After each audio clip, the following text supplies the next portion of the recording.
নমস্কার বন্ধুরা, পরমেশ্বর মিনিস্ট্রিজ ইউটিউব চ্যানেলে সবাইকে স্বাগত। আজকে ভিডিও থাম্বনেল দেখে আপনি নিশ্চয়ই বুঝতে পেরেছেন ভিডিওটি কোন টপিকের। কারণ কি, পরমেশ্বর পিতা আজকে শেখাবে যিশু কেন প্রকৃত দাক্ষালতা, অর্থাৎ যিশু ছাড়া পরমেশ্বর কিছু করে না কেন। তাই এই বিষয় নিয়ে আজকে ভিডিওটিকে প্রথম থেকে শেষ পর্যন্ত দেখার চেষ্টা করবেন। আর আমাদের চ্যানেল নতুন দর্শক হলে চ্যানেলকে সাবস্ক্রাইব করবেন। কারণ কি, পরমেশ্বরের রাজ্যের গভীরে ভেদ সম্পর্কে শিখতে গেলে অবশ্যই আমাদের চ্যানেলকে সাবস্ক্রাইব করবেন। দেখুন, যিশু জগতে এসেছিল কারণ কি, পরমেশ্বরের ইচ্ছাকে পুরা করার জন্য, অর্থাৎ সর্বশক্তিমানের ইচ্ছাকে পূরণ করার জন্য যীশু খ্রিস্ট জগতে এসেছিল। তিনিই একমাত্র প্রকৃত ব্যক্তি ছিল যিনি কখনো কি পাপ করেনি, কিন্তু সমস্ত মানুষ কী করেছে, পাপ করেছে। তাই যিশু জগতে এসেছিল এবং জগৎ তার দ্বারা কী হচ্ছিল, পরিত্রাণ প্রাপ্ত হচ্ছে। আজকে জগতে কী আছে, পরিত্রাণ চলছে, পরিত্রাণের কাজ, অনুগ্রহের যুগ এটা। বাট এক সময় আসবে যখন যিশু দ্বিতীয়বার পৃথিবীতে আসবে, তখন কি হবে, তখন বিচার শুরু হবে। প্রত্যেকটা মানুষের কাজ আচরণ অনুসারে বিচার হবে। কিন্তু এখানে বলেছে যিশু প্রকৃত দ্রাক্ষালতা আর পরমেশ্বর পিতা কী আছে, কৃষক। তাই এখানে কি বলেছে দেখুন, যোহন লিখিত সুসমাচার 15:1 আছে। আর আপনারা বাইবেল থাকলে বাড়িতে পড়ুন, তাহলে পরমেশ্বর আপনাদেরকে বচনটা আরও ভালো করে বোঝাবে। দেখুন, আমি প্রকৃত দ্রাক্ষালতা এবং আমার পিতা কৃষক, এই কথাটা কে বলেছে? কারণ প্রভু যিশু তিনি বলেছেন যে আমি দ্রাক্ষালতা এবং আমার পিতা পরমেশ্বর হচ্ছে কৃষক। 2, আমাতে স্থিত যে কোনো শাখায় ফল না ধরে তাহা তিনি কাটিয়া ফেলে দেন। অর্থাৎ পরমেশ্বরের সঙ্গে চলতে চলতে আপনি যদি সঠিকভাবে না চলেন, তখন আপনি কী হয়ে যাবেন না, বিচ্ছিন্ন হয়ে যাবেন। এবং যে কোনো শাখায় ফল ধরে তাহা পরিষ্কার করেন। আবার যখন আপনি ঈশ্বরের সঙ্গে চলছেন, পরমেশ্বরের ব্যবস্থাতে জুড়ে আছেন প্রতিনিয়ত, তখন আপনাদের জীবনে আর পরমেশ্বর কী করবে, আরও আপনাকে আগুবাই করবে, আর তাতে আরও এগিয়ে নিয়ে যাবে, যেন তাহাতে আরও অধিক ফল ধরে। অর্থাৎ আপনার জীবনে যাতে আশীর্বাদ আসে এবং আপনার দ্বারাও যেন অনেক মানুষের জীবনেও কী হয়, ছুটকারা আসে। পরমেশ্বর চায় যেন প্রত্যেকে কী হয়, পরিত্রাণ পায়, প্রত্যেকেই তার নামকে জানতে পারে এবং তার পুত্রর নামে কী হয়, পরমেশ্বর মহিমান্বিত হয়। পরমেশ্বর চায়, আর সেটা আপনাদেরকে করতে হবে।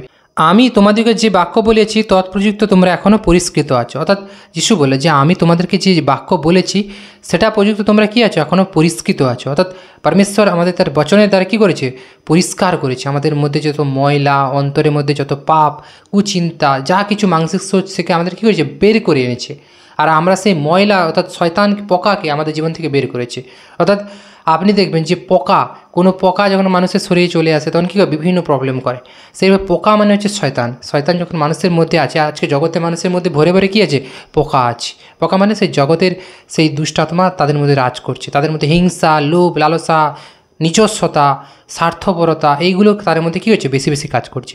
কিন্তু যিশু কী বলো যে এটা পরমেশ্বরের ব্যবস্থার অধীন নয়। আর যাদের মনে এমন থাকবে তারা ঈশ্বরের সঙ্গে চললেও সঠিকভাবে চলতে পারবে না, কারণ তারা ছিটকে যাবে, তাদের কী হবে, বিচ্ছিন্ন হয়ে যাবে ঈশ্বর থেকে। আমি তোমাদেরকে যে বাক্য বলেছি তৎপর্যন্ত তোমরা এখনও পরিষ্কৃত। অর্থাৎ পরমেশ্বর যে বচন আমাদেরকে যিশু দিয়েছে সেই বিষয়ে আমরা কী আছে, পরিষ্কৃত আছি, পরিষ্কার আছি, আত্মাতে ক্লিন আছি, সাফাই আছি। আমাতে থাকো আর আমি তোমাদিগতে থাকি। অর্থাৎ যিশু বললো এখানে যে তুমি আমাতে থাকো, আমার পিতার ব্যবস্থাতে থাকো। আজকে যে বিশ্বাসীরা দেখছেন প্রত্যেকে পরমেশ্বরের সঙ্গে জুড়ে থাকুন। যেভাবে আগে চলছেন এখন আরও বেশি বেশি করে চলুন। শাখা যেমন আপনা হইতে ফল ধরিতে পারে না, দ্রাক্ষালতায় না থাকিলে পারে না। অর্থাৎ শাখা, কোনো একটি গাছের শাখা কী হয়, গাছের সঙ্গে মূল গাছের কাণ্ডের সঙ্গে যুক্ত না থাকলে কী হয়ে যায়, সে ফল আনতে পারবে না। যদি সেই শাখায় আপনি কেটে দেন তাহলে কী হয়ে যাবে, শুকিয়ে যাবে, ঝিমিয়ে যাবে। ঠিক তেমন শয়তান কী করে, পরমেশ্বরের বচনে যখন আপনি চলেন, অর্থাৎ আপনি ঈশ্বরের সঙ্গে জুড়ে আছেন আর আপনি শাখা মতো আছেন, তখন আপনার শাখাকে কী করে, সে কাটার চেষ্টা করে, যাতে আপনার শাখাকে সে যদি কেটে ফেলতে পারে তাহলে আপনার নিচের ডাউন লেভেলে যত আছে, যত নিচে আপনার দ্বারা যত মানুষের কাছে ঈশ্বরের ব্যবস্থা হয়েছে, তারা কী হয়ে যাবে, কমজোর হয়ে যাবে। কারণ আপনার থেকে তারা শেখে, আর শয়তান সেটাই চায়। তার জন্য সে কী করে, তার কাজগুলো চালাকিগুলো চালায়। দ্রাক্ষালতায় না থাকিলে পারে না, তদ্রূপ আমাতে না থাকিলে তোমরাও পারো না। অর্থাৎ শাখা যদি গাছের সঙ্গে জুড়ে না থাকে তাহলে কী হয়ে যায়, সে শাখা বিচ্ছিন্ন হয়ে যায়। আর দ্রাক্ষালতায় যদি না আপনি জুড়ে থাকেন, অর্থাৎ দ্রাক্ষালতা, আজকে পরমেশ্বর কী বলেছে, দ্রাক্ষালতা আজকে আমাদেরকে কী করেছে, যিশুতে আমাদেরকে জুড়তে হবে। যিশুর নামে পরমেশ্বরের কাছে পৌঁছতে হবে। অর্থাৎ আপনি ঈশ্বরের কাছে ডাইরেক্ট যেতে পারবেন না, যিশুকে গ্রহণ করতে হবে। যিশু হচ্ছে স্বর্গের দ্বার, তিনি জীবনের দ্বার, তিনি আপনাকে পরমেশ্বরের ওয়ার্ডে কী করবে, নিয়ে যাবে।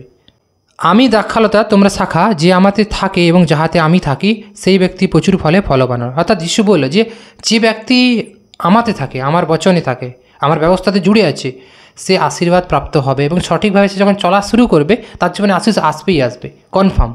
কিন্তু যখন আপনি পরমেশ্বরের সঙ্গে জুড়ে থাকবেন কিন্তু জগতের বিষয়ে মন দেবেন, তখন কেবল আশীর্বাদ আসবে, কিন্তু আশীর্বাদটা কী হয়ে যাবে, শয়তান চুরি করে নেবে।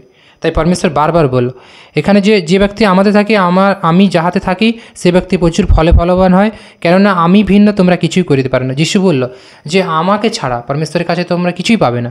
পরমেশ্বর পিতাকে ডাইরেক্ট বললেও দেবে না যতক্ষণ না আমার নামে পরমেশ্বরের কাছে প্রেয়ার করো, যতক্ষণ না যিশুর নামে পরমেশ্বরের কাছে আপনি না করেন, চান, ততক্ষণ আপনাকে দেবে না। যখন বিশ্বাস করবেন যিশুর নামে পরমেশ্বরের কাছ থেকে রিসিভ করবেন প্রার্থনার উত্তর, তখন আপনার জীবনে হবে। কারণ কি ডাইরেক্ট পরমেশ্বর আপনাকে কিছু দেবে না, যিশুর নামে আপনাকে একজন কী করতে হবে, মধ্যস্থ চুজ করতে হবে, তাহলে আপনি ঈশ্বরের কাছে পৌঁছাবে, মিডল ম্যান।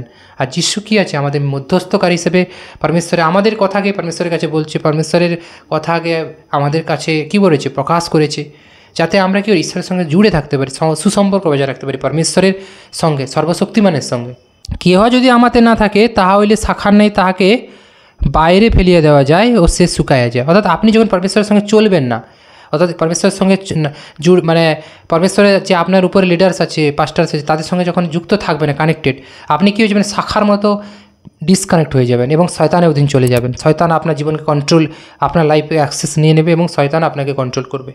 আর লোকে কী হবে, সেগুলি কুড়ে আগুনে ফেলিয়ে দেয় আর সেগুলো পুড়িয়ে যায়। আর তখন কী হবে, আপনার ঈশ্বরের বিষয় থেকে আপনি পুরো ডিসকানেক্টেড, তখন আপনার শয়তান পুরো নরকে নিয়ে যাবে এবং আপনার কী করবে, আপনার জীবনে সেই দুঃখ কষ্ট সারা জীবন চলতেই থাকবে। তাই পরমেশ্বর বারবার বলে যে তোমরা ফিরে আসো, আমাতে আছো এবং যতটা জুড়ে আছো তার থেকে অধিক রূপে চেয়ে পড়ো। তোমরা যদি আমাতে থাকো, আমার বাক্য যদি তোমাদিগতে থাকে, তবে তোমাদের যাহা ইচ্ছা যাচা করিও, তোমাদের জন্য তাহা করাবে। যিশু বলল যে তোমরা যখন আমাদের থাকবে, আমার বচনে থাকবে, আমার বাক্যের পরমেশ্বর শুনে চলবে, তখন তোমাদের জীবনে সব কিছুই আমরা করব।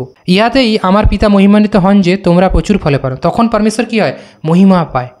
যখন পরমেশ্বরের সঙ্গে চলবেন, পরমেশ্বর আপনার জীবনে অলৌকিক কাজ করবে, তখন আপনার গৌরব কার হবে, পরমেশ্বরের হবে। আর তোমরা আমার শিষ্য হবে। তখন যিশু বলল সে সময়কার ব্যবস্থা অনুযায়ী যে তোমরা তখন আমার শিষ্য হবে। আজকে আমরা কি শিষ্য আছি না, আজকে আমরা কি আছি, পরমেশ্বরের পুত্রগণ অধিকার দিয়ে দিয়েছে, সামর্থ আছে আমাদের কাছে, অধিকার ব্যবহার করুন। অধিকার আছে, অধিকার না ইউজ করলে কী হবে, শয়তান সেটাকে তার উপর অধিকার করার চেষ্টা করবে। শয়তানের উপর আপনি রাজ করবেন না, শয়তান আপনার পায়ের নিচে থাকার লোক, ওকে পায়ের নিচে তৃতীয় ব্যক্তিকে থাকতে দিন। পিতা যেমন আমাকে প্রেম করিয়েছেন, আমিও তেমনি তোমাদিকে প্রেম করিয়েছি, তোমরা আমার প্রেমে অবস্থিত করো। যিশু বলল যে তোমরা আজকে আমার প্রেমে থাকো। অর্থাৎ আজকে আমরা কার প্রেমে আছি, পরমেশ্বরের পুত্রের প্রেমে আছি, পরমেশ্বরের সঙ্গে আছি, পরমেশ্বরের প্রেমে আছি। আর সেই প্রেম ঈশ্বরের রাজ্যের মানুষদের মধ্যে আছে। জগতের মানুষদের মধ্যে যে প্রেম আছে সেটা লোভ, লালসা, স্বার্থপরতা, এগুলো তাদের মধ্যে, তাদের কাছে প্রেম। কিন্তু না, মানসিক সোজ, অভিলাষা, এগুলো জগতের প্রেম। কিন্তু এই পরমেশ্বরের ওয়ার্ডের যে প্রেম, সেটা সম্পূর্ণ ডিফারেন্ট জগৎ থেকে।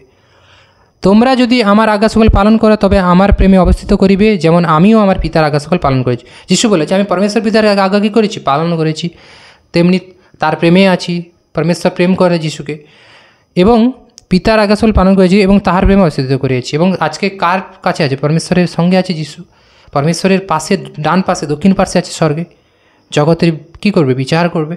এই সকল কথা তোমাদেরকে বলিয়াছি যেন আমার আনন্দ তোমাদেরতে থাকে। অর্থাৎ যিশু বলল যে আজকে এই বিষয় কেন শিক্ষা দিচ্ছে, যেন ঈশ্বরের যে ব্যবস্থা আমাদের মধ্যে থাকে, আমাদের অন্তরে, এবং তোমাদের আনন্দ সম্পূর্ণ হয়। এবং আজকে আমাদের মধ্যে ঈশ্বরের কী হয়, আত্মার আনন্দ, যে পবিত্র আত্মা দিয়েছে, তার যে সামর্থ্য, আনন্দ আমরা যেন কী করি, নিয়ে চলতে পারি। তো এতটাই। ভিডিওটি ভালো লাগলে অবশ্যই পরমেশ্বর পিতার রাজ্যের গৌরবের জন্য শেয়ার করুন। আর পরমেশ্বর পিতার বাক্য আরও নতুনভাবে শিখতে গেলে অবশ্যই চ্যানেলটিকে সাবস্ক্রাইব করুন। আর কমেন্টে লিখে জানান আপনি কোথা থেকে ভিডিওটি দেখছেন। যিশু নামে পরমেশ্বরের ধন্যবাদ। আমিন। Praise the Lord. পরমেশ্বরের তারিফ করুন। আমিন।